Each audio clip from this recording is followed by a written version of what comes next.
Sandra found her name written on a wall. What happened next explained why.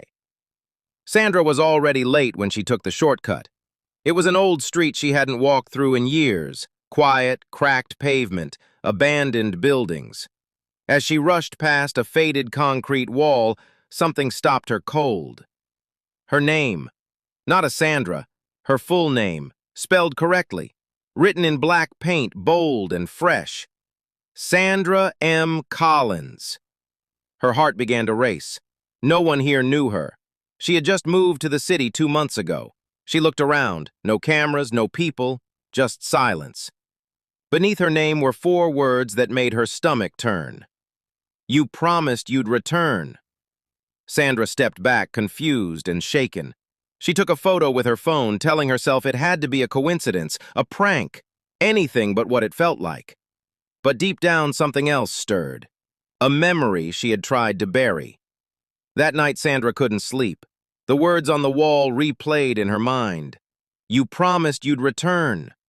By morning, she knew exactly where the wall was, right behind the old community center that had burned down 15 years earlier. The place where her childhood best friend, Lena, had died. Sandra had been there the night of the fire. She had escaped. Lena hadn't. For years, Sandra lived with the guilt. She had promised Lena she'd come back for her, but fear made her run. After the fire, Sandra's family moved away and she never returned, never told anyone the truth. The next day, Sandra went back to the wall.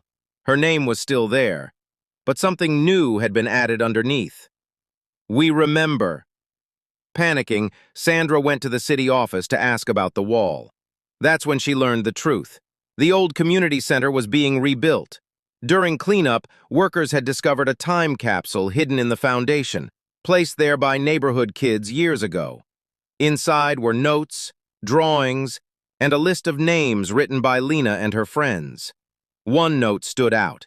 It said, "If you find this, tell Sandra I forgive her. I know she was scared.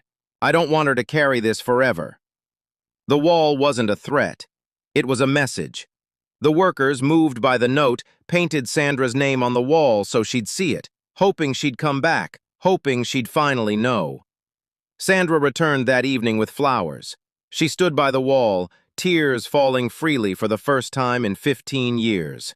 What happened next explained everything. Sometimes the past doesn't chase us to punish us. It comes back to set us free.